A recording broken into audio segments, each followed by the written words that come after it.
कहते हैं इंसान जब भी किसी परेशानी में जूझ रहा होता है तो उसी परेशानी को दूर करने के लिए वह जल्दबाजी में गलत फैसला ले लेता है, जिसकी वजह से वह खुद जेल की सलाखों के पीछे भी पहुंच जाता है। आज की घटना में सेम ऐसा ही हुआ, जिसकी वजह से न सिर्फ एक लड़की इस दुनिया को छोड़ के चली जाती है, बल्कि उसी के पीछे कई लोग जेल के सलाखों के पीछे भी पहुंच जाते हैं। और जब लोगों के सामने सच्चाई निकल के आता है, इससे सुनने के बाद लोगों का रूह कांप जाता है। आज की घटना में क्या था, इस घटना की आप पूरी सच्चाई जानने के लिए इस वीडियो को आप लास्ट तक ज़रूर देखिएगा। नमस्कार दोस्तों, मैं प्रदीप कुमार आपको इस स्टडी बात चैनल पे मैं स्वागत करता हूं। दोस्तों आज की यह जो सच्ची घटना है, यह घटना है उत्तर प्रदेश। और उत्तर प्रदेश का एक ज़िला पड़ता है रायबरेली, और ठीक उसी के पास एक थाना पड़ता है बछरावा। वहीं के पास ही मंडी पड़ता है, सब्जी मंडी। और वहीं के रहने वाले होते हैं दिलीप कुमार गुप्ता। साथ में उनकी पत्नी होती है रजनी गुप्ता, जिनके 4 बच्चे होते हैं, जिसमें 2 बेटी होती हैं और 2 बेटे होते हैं। जो सबसे बड़ी बेटी होती है जिसका नाम होता है वंशिका, जिसकी उम्र होती है लगभग 21 से 22 साल के बीच। और उससे छोटी बेटी होती है, वह होती है राधिका। और 2 बच्चे होते हैं जिनका नाम होता है दीपक और दिनेश। यानी कि इनका जो घर परिवार था काफ़ी छोटा सा परिवार था। और दिलीप गुप्ता जो होते हैं, दिलीप गुप्ता अपने ही इलाके में जो होता है एक पान की दुकान खोल रखे थे, जिसकी वजह से इनका घर का जो आमदनी होता था इन्हीं की बदौलत चलता भी था। वंशिका गुप्ता जो होती है, वंशिका गुप्ता अपने ही इलाके में कुछ ही दूरी पर पड़ता है, लगभग 15 किलोमीटर की दूरी पर एक कॉलेज पड़ता है, महावीर सिंह महिला महाविद्यालय कॉलेज। उसी में जाकर वह जो होती BSc 3rd ईयर की पढ़ाई भी कर रही होती है। उसका रोज़ अपने घर से आना जाना सवारियों के तहत भी होता था, और घर से अपने रोज़ आती जाती भी थी। तो तभी मैं बात कर रहा हूँ 1 फरवरी 2020 का दिन होता है। सुबह सुबह वह वंशिका जो होती है अपने घर से पढ़ाई के लिए निकल जाती है। लेकिन जब 3 बजे का टाइम होता है तो वंशिका के जो पिता होते हैं दिलीप कुमार अपनी बेटी का इंतज़ार करने लग जाते हैं। बार बार वह जो होता है घड़ी की तरफ देखने लग जाते हैं कि वंशिका अभी तक 3:30 बज गया, अभी तक वापस लौट के नहीं आती। क्योंकि वंशिका जो होती है लगभग 2:45 बजे घर ज़रूर वापस आ जाती थी, लेकिन आज जाने क्या हो गया, हमारी बेटी अभी तक वापस नहीं आई। कुछ सोच समझ के दिलीप कुमार जो होते हैं उसी समय वंशिका के मोबाइल नंबर पर कॉल कर देते हैं। कॉल करने के बाद जैसे ही पता लगता है कि वह तो उसका मोबाइल नंबर स्विच ऑफ बता रहा है, दोबारा कोशिश करते हैं तो हर बार स्विच ऑफ बताता है। इसकी वजह से वह परेशान हो जाते हैं। दिलीप कुमार जो होते हैं तुरंत ही अपने बेटे से संपर्क करते हैं। अपने बेटे को उनकी दीदी के बारे में जब बताते हैं तो वह भी जो होते हैं अपनी बहन के पास वह भी कॉल लगा लेते हैं, लेकिन उनका भी कॉल नहीं लगता। और साथ में काफ़ी ज़्यादा हैरान हो जाते हैं।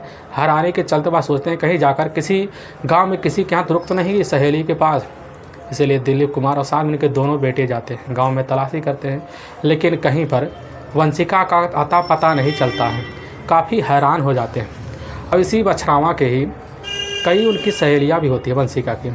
साथ में जब उनके पास जाते हैं तो पता लगता है उनकी सहेलियाँ मना कर देती। वह कहने लगती है कि वह तो कॉलेज गई थी, लेकिन जो है कुछ देर बाद वापस आ गई थी। इसी बात को लेकर दिलीप काफ़ी ज़्यादा परेशान है और घर वापस चले आते हैं। आने के बाद अपने रिश्तेदार के पास फ़ोन करते हैं, हो सकता है वंशिका वहीं कहीं पर गई हो। रिश्तेदार के पास फ़ोन किए तो वहाँ भी उसका कोई भी सुराग नहीं मिला। आस पड़ोस के गांव में गए, जहां उनके हितैषी होते थे उनके पास गए, लेकिन वहां भी वंशिका कोई अता पता नहीं चला। काफ़ी ज़्यादा वो परेशान होने लगे, अपने मन में कुछ शंका भी सोचने लगे। तभी लगभग 6 बजे का शाम का टाइम हो गया। उन्हीं के मोबाइल पर एक जो होता है मैसेज आता है।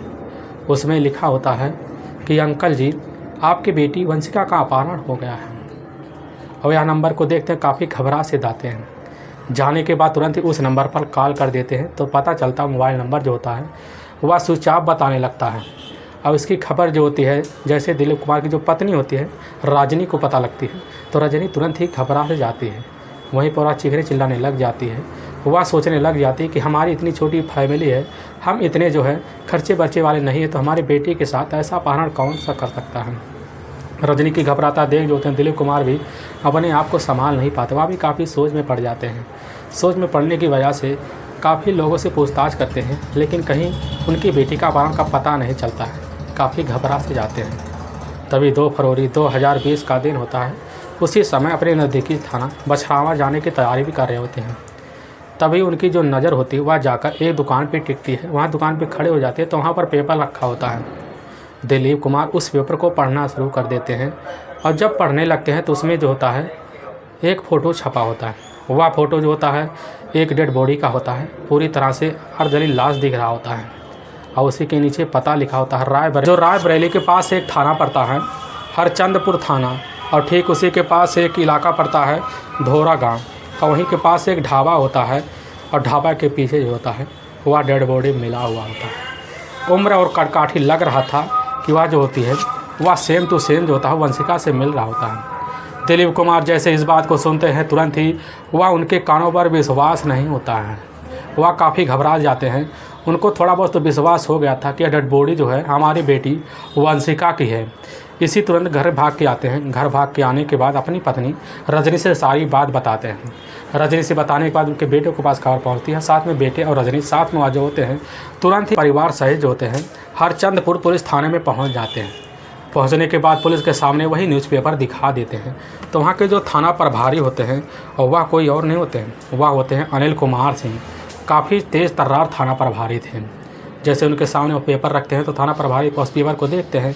वह तो कहते हैं कि हमारे ही थाने में इस डेड बॉडी को मिली हुई है और इस डेड बॉडी को हमने मोर्चरी में रखवा रखा है, क्या यह तुम्हारी बेटी है? तो वह दिलीप कुमार उसी समय उनके सामने चीखना चिल्लाना शुरू करते। वह कहने लगते साहब या तो दिख रही है कि हमारी बेटी है। और पुलिस इस चीज़ की शिनाख्त करने के लिए साथ में उनकी जो पत्नी होती है रजनी को साथ में दिलीप कुमार को ले जाकर मोर्चरी ले जाती है। वहाँ पर जैसे अजदली लाश दिखाती है तुरंत ही काफ़ी ध्यान से देखते हैं, लेकिन चेहरा काफ़ी झुलस से गया होता है। शरीर पर कपड़े थे और कपड़े जो होते हैं वह पूरी जींस थे और जल भी चुके थे, चप्पल थे, अंगूठी थे। वह देखकर जो होते दिलीप कुमार तुरंत ही पहचान लेते हैं कि हमारी बेटी वंशिका है। देखने के बाद उनकी जो माँ होती है रजनी वहीं पर दहाड़े मारकर चीखना चिल्लाना शुरू कर देते हैं। पुलिस जो होती परिवार वालों को कैसे ना कैसे संभालती है। संभालने के बाद सबसे पहले अब पुलिस जो होती है उनसे पूछने लग जाती है क्या तुम्हारी बेटी का किसी के साथ दुश्मनी है? तो वह जो होते हैं उसी समय अब दिलीप कुमार तुरंत का तुरंत बताने लग जाते हैं कि साहब हमारा दूर का रिश्तेदार अतुल गुप्ता है जिसकी उम्र लगभग 24 साल का है।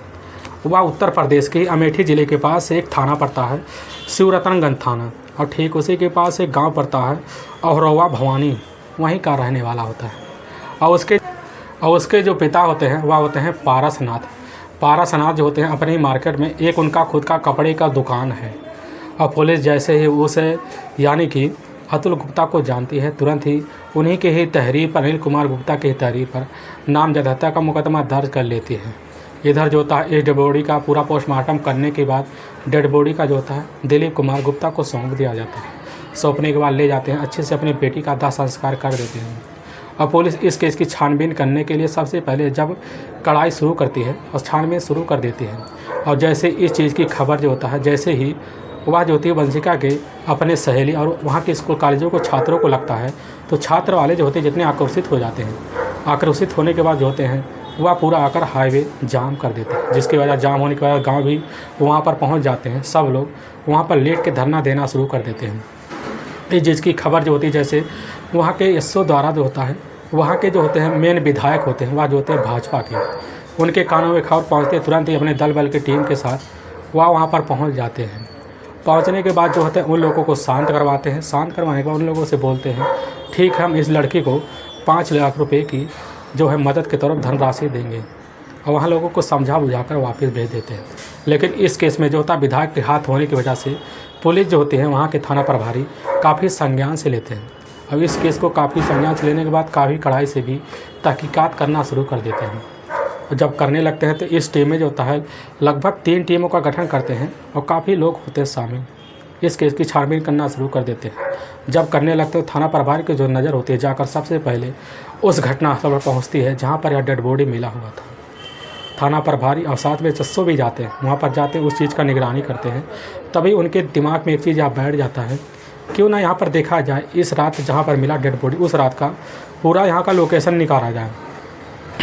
अब पुलिस ज़रूरत होती है वह सोचने लग जाती है। सोचने के बाद फोरेंसिक टीम पास जाती है, सर्विलांस के पास जाती है। वहाँ पर जाने के बाद वहाँ का लोकेशन चेक करवाती है कि यहाँ पर उस समय कितने मोबाइल मौके पर एक्टिवेट थे। और जब देखने लग जा समय जो मौके पर लास्ट जो था मोबाइल अपडेट थे वह कोई और नंबर नहीं थे, वह तो तुरंत ही पता लगता हुआ तो अतुल गुप्ता और साथ में ललित गुप्ता का मोबाइल था। जो अतुल गुप्ता का ही ललित वह काफ़ी अच्छा सा दोस्त था, उसी के इलाके का रहने वाला है। अब पुलिस जैसे ही जानती है तुरंत ही अब दोबारा ही अनिल गुप्ता के पास पहुंचते हैं, उनसे पूछने लग जाती है कि अतिल गुप्ता जो होता है ललित गुप्ता का क्या लगता है। तो वह अनिल कुमार बताने लग जाते हैं कि साहब वह तो उसका काफ़ी अच्छा सा दोस्त है। लेकिन जब पुलिस जो होती है, जब अतुल गुप्ता होती है, अतुल गुप्ता का मोबाइल नंबर का जो होता है पूरा सीरियल डिटेल निकालते हैं। निकालने में उसका जब होता है पूरा कॉल डिटेल देखते तो पता चलता है कि वह तो किसी अंजलि श्रीवास्तव से उसी दिन लगभग कई घंटों तक बात किया था, इससे पहले उससे बात होता था। और पुलिस सोचने लग जाती है कि अंजलि श्रीवास्तव है कौन। इसी चीज़ की जानकारी लेने के लिए दोबारा पुलिस जो होती है तुरंत ही दिलीप गुप्ता के पास पहुँचते उनसे पूछने लग जाती है। तो बताने लग जाते हैं कि साहब या तो हमारी बेटी की काफ़ी खास सहेली है अंजलि श्रीवास्तव, और हमारे ही गांव के दूसरे छोर की रहने वाली है। पुलिस जैसे ही जानती है कि वह तो इसकी सहेली है और इसमें ज़रूर इसी का हाथ है, इसीलिए पुलिस सबसे पहले अब जो होता है अंजलि गुप्ता को धर दबोचती है। उसके घर से जब जाती है उसको अपने कटरे में लेती है, सबसे पहले उसको अपने थाने में ले जाती है। 5 फरवरी 2020 का दिन होता है। उसी दिन अंजलि जब पुलिस के हत्या चढ़ती है तो पुलिस उससे पूछने लग जाती है कि तुम हमारे सामने जो होता है अपना गुनाह कबूल कर लो, क्योंकि सारा हमने लोकेशन निकाल रखा था। तुम जो है लास्ट बार जो था कई घंटों तक अतुल गुप्ता से लगातार बात की थी। अब जैसे इस बात को अंजलि सुनती है, सुनने के बाद उसके चेहरे के रंग से उड़ गए थे। वह बताने लग जाती कि साहब हमने वंशिका को अपने साथ ले जाकर गंगागंज के इलाके में जो होता है वह अतुल और ललित के पास उसी गाड़ी में छोड़ दिया था।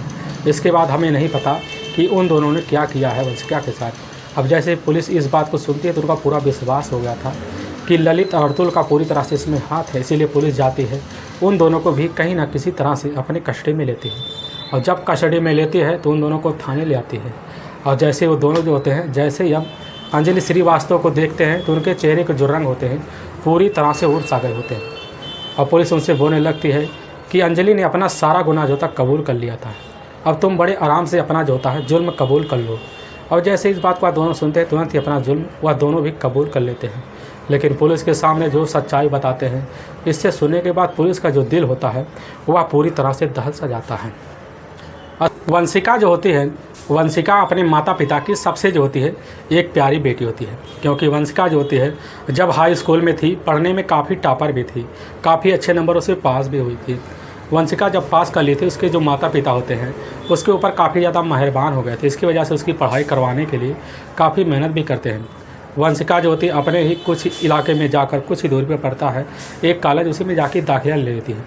वहाँ पर जो है जब पढ़ाई करती है तो वहाँ पर इंटरव्यू पास कर लेती है। पास करने के बाद उसके पिता जो होते हैं उसका भविष्य बनाने के लिए जो होता है अपने से लगभग कुछ दूरी पर लगभग 15 किलोमीटर दूर पड़ता है, वह पड़ता है महावीर सिंह महाविद्यालय।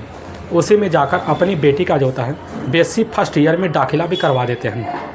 अब जाकर वंशिका उसी कॉलेज में पढ़ाई करना भी शुरू कर देती है, पढ़ाई भी करने लगती है, उसका मन पढ़ाई में बहुत अच्छे से लगता है। और वहीं की उसके इलाके की उसी गांव की रहने वाली होती है, वह होती है अंजलि श्रीवास्तव। तभी दोनों का जो मुलाकात होता है उसी कॉलेज में वंशिका और अंजलि का मुलाकात काफ़ी अच्छे से हो जाता है। दोनों एक दूसरे का जो होता है सहयोग भी करते हैं, दोनों एक ही कक्षा में पढ़ते हैं। जब किसी चीज़ की ज़रूरत पड़ती थी कापी किताब का दोनों अदली बदली कर लेते थे, लेकिन दोनों किसी के घर वो चली जाती थी और किसी के घर ये चली जाती थी, मतलब दोनों अपना अदली बदली करके पढ़ाई भी करते हैं। दोनों का जो होता है फर्स्ट ईयर का जो BSc का जो पार्ट होता है वह कंप्लीट हो गया था, अच्छे से पास कर लेते हैं। लेकिन जो सेकेंड ईयर होता है, सेकेंड ईयर BSc का भी वह पूरी तरह से मेहनत करके अपनी लगन के बदबूते जो होती है अंजलि और साथ में वंशिका भी पास कर लेते हैं। और इसी तरह वंशिका को जो होता है अपना जो होता है भविष्य सुधारने के लिए उसको लगने लगता है कि हमें अपना जो भविष्य है वह एक डिग्री हासिल करके ही बनाना है।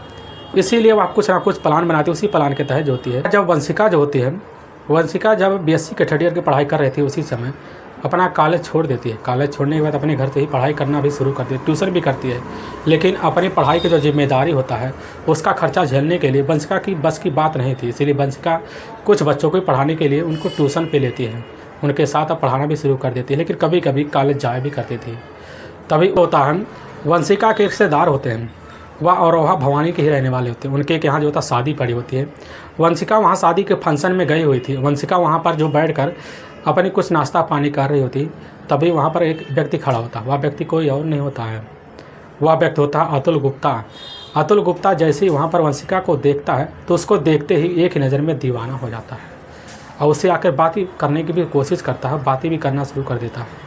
और जब बातें करता है तो उसी बातों में वंशिका को भी उलझा लेता है और वहीं पर उससे परिचय बना लेता है। तो पता चलता है या तो वंशिका का ही दूर का रिश्तेदार है और इसी बात को लेकर दोनों में काफ़ी ज़्यादा है मेल मिलाप भी हो जाता है। वहीं पर दोनों एक दूसरे का नंबर भी शेयर कर लेते हैं।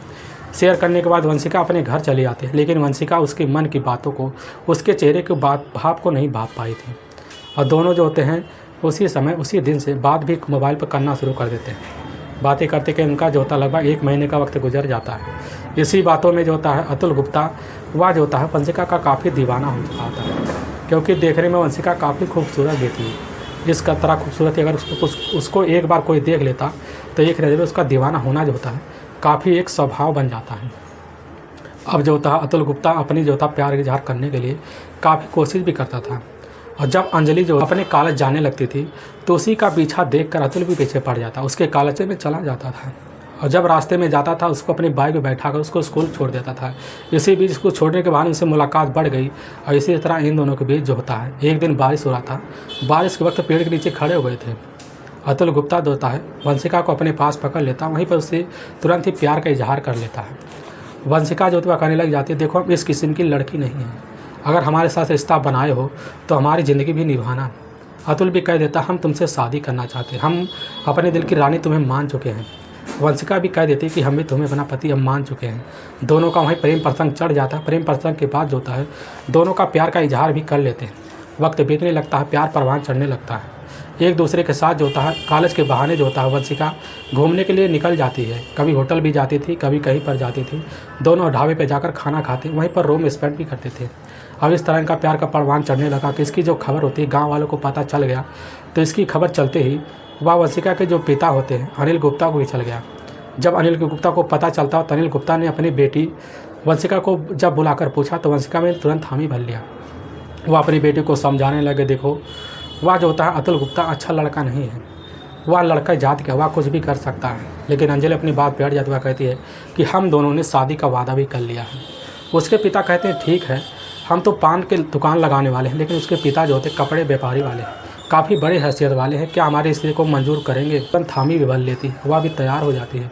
उसका पिता कहते हैं कि देख लो बेटी, तुम्हारी ऊपर जिम्मेदारी है, तुम ही जानो क्या कर सकती हो। जीना भी शुरू कर देते हैं।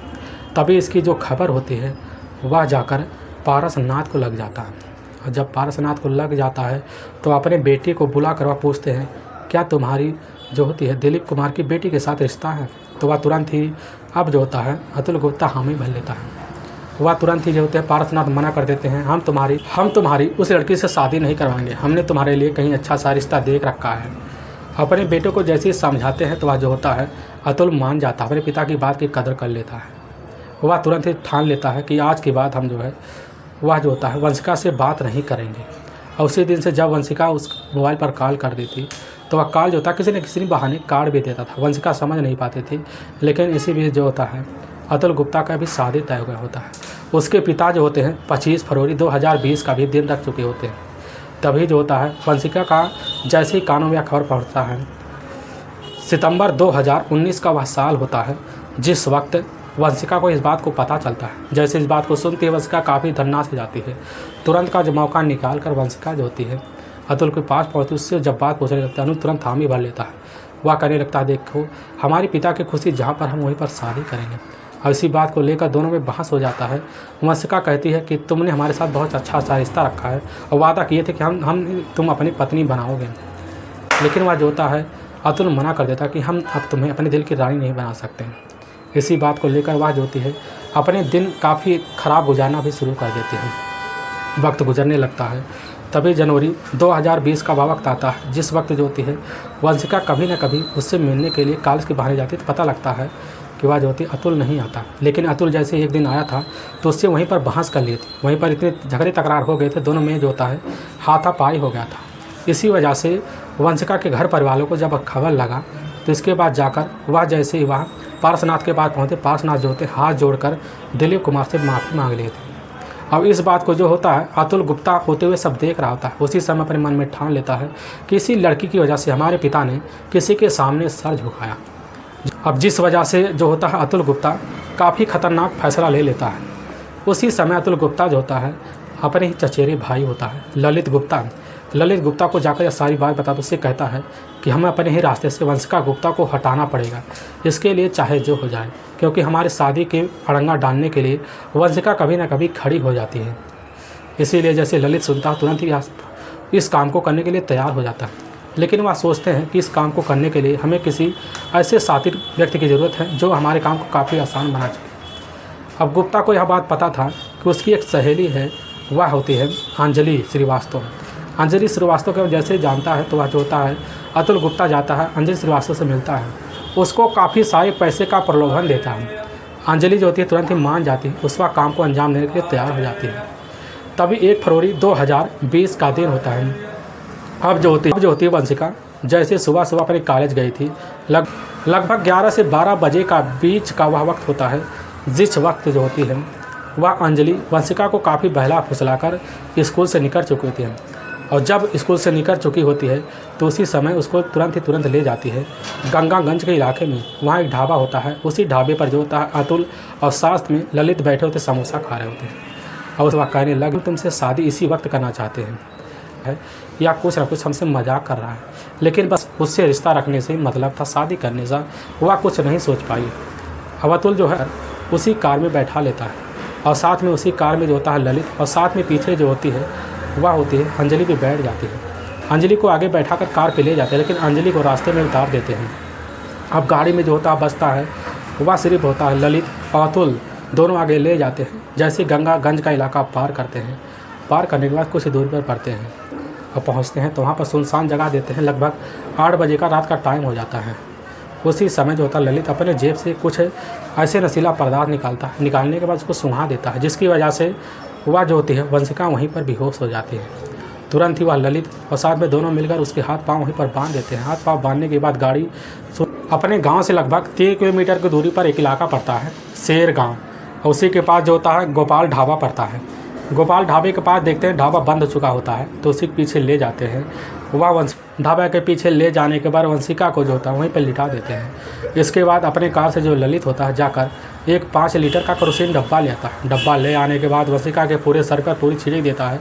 इसके बाद उसको इसी बेहोशी की अवस्था में उस पर जो होता है तुरंत ही आग लगा देता है, जिसकी वजह से वंशिका ना उठ पाती ना जान पाती है, वह झुलस सी जाती है, पूरी जल से जाती है। जब समझ जाते हैं कि इसका पहचान मिट चुका है और ललित आज होता है अतुल गुप्ता, दोनों अपनी कार में बैठकर वापस चले आते हैं। तो वाकई में दोस्तों पुलिस के सामने जैसे यह सच्चाई जो होता है या अतुल गुप्ता और साथ में जो होता है ललित गुप्ता या रख रहे, तो इसी बिना पर पुलिस की जो टीम होती है या जाकर अंजलि श्रीवास्तव को भी अपनी कस्टडी में ले लेती है। इन तीनों को ले जाकर इन तीनों पर गंभीर धर्म मुकदमा दर्ज करके इन तीनों को ले जाकर जेल में डाल दिया जाता है। दोस्तों इस घटना का सुनाने का उद्देश्य हमें किसी को परेशान करना नहीं है और ना ही किसी को दिल को ठेस पहुँचाना है। बस आपको यह बताना है कि आप जहाँ भी रहें आप सावधान और सतर्क जरूर रहें। दोस्तों अगर आपको यह वीडियो पसंद आ रहा है तो इस वीडियो को आप ज़्यादा से ज़्यादा शेयर और सब्सक्राइब जरूर करें, जिससे हम आपके बहुत आभारी रहेंगे। फिर मिलेंगे एक नए एपिसोड के साथ, तब तक के लिए जय हिंद और जय भारत।